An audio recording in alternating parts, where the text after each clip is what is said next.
Welcome back to Growing Your Savings Using Blue Chip Stocks. Today is April 18th.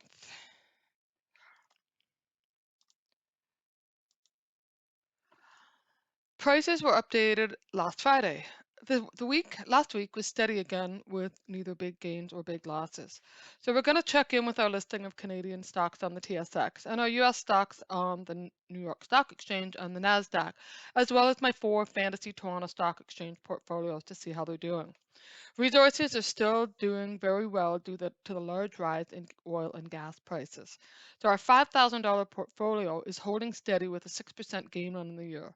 Our $10,000 portfolio is also holding steady at 7%. Our $25,000 portfolio is up to a very nice 9% increase on the year. And our $100,000 portfolio has now gained 3% since January.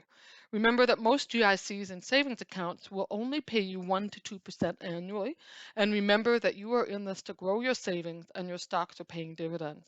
Blue chip stocks are a slow and steady growth. You aren't going to get rich overnight, but the earlier you start investing, the more you're going to gain in the long run.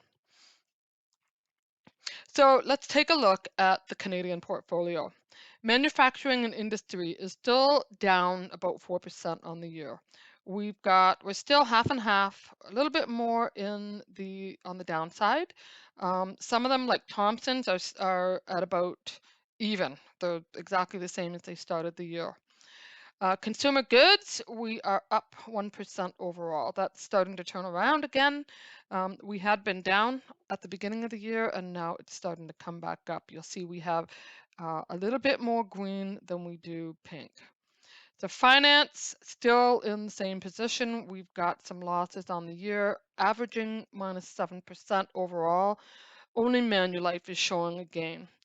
Resources and commodities, of course, with the high oil and gas prices, we're still up. We're up 30% on the year. That's a huge gain. So for those of you that got into any of the resources and commodities stocks, you would be making some good profit.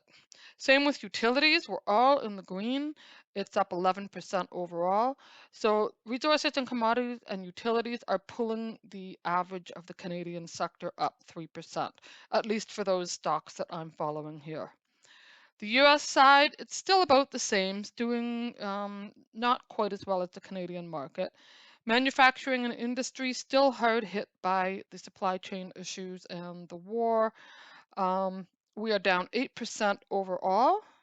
Consumer goods is a little bit more balanced. We've got some on the green side, and it's averaging 0. So in consumer goods and services, we're basically at the same place we started at the beginning of the year.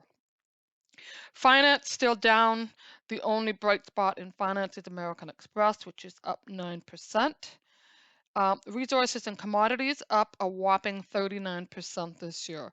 The biggest one here, we've got this company, Alcoa, almost 50% gain on the year. It started at $60 and it's almost $90 now.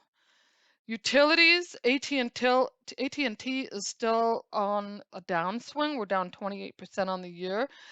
AT&T is one of the biggest US telecom companies. And on the flip side, the other telecom company, Verizon, is actually up 1% this year. Alliant and Ameren are also showing some gains. So the average for utilities is overall down 3%, being pulled down by that big loss in AT&T. And the US market is still minus 3%. That's what it's been for most of the year. So let's take a look at our fantasy portfolios.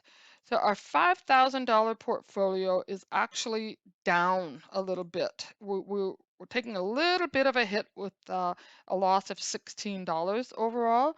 However, the portfolio itself is up 6% on the entire year. The only downtrend we have here is Bank of Nova Scotia, which is down 8%. Dividend has not changed. There have been no changes in dividends this week. So the $5,000 portfolio is still paying out $187.44 on the year. So our $10,000 portfolio is up 7%. That's holding steady from last week. We've got gains everywhere except Thomson Reuters, which is basically holding steady, and our finance sector, which is a little bit down. So 10,777 this week. That is up that's down $9 from last week. So a little bit on the downside. Our gain of $942 on the year. Dividends have not changed in this portfolio either, and they're paying out at 357.66 a year. So $25,000 portfolio, we have a gain now of 9% on the year. Our total value is $26,849. So we have a gain of $118 this week and $1,990 overall. Dividend income has not changed in this portfolio either, so the annual dividend income is $718.52. And our $100,000 portfolio, which has been holding steady at 2% for most of the year, has crept up a little bit. We're now at 3% on the year. So our total value is $100,069, and that gives us a $62 gain from last week. That's a little bit better than the last 2 weeks where we took a couple of losses. So our overall gain in our $100,000 portfolio is $1,512. No changes in the dividends in the $100,000 portfolio either. I'll be checking it this week to see if we've got any companies increasing dividend, but the annual dividend income for the $100,000 portfolio is 2462.57. So thank you for following me again, and I will have this updated next Monday, and I hope to see you all then.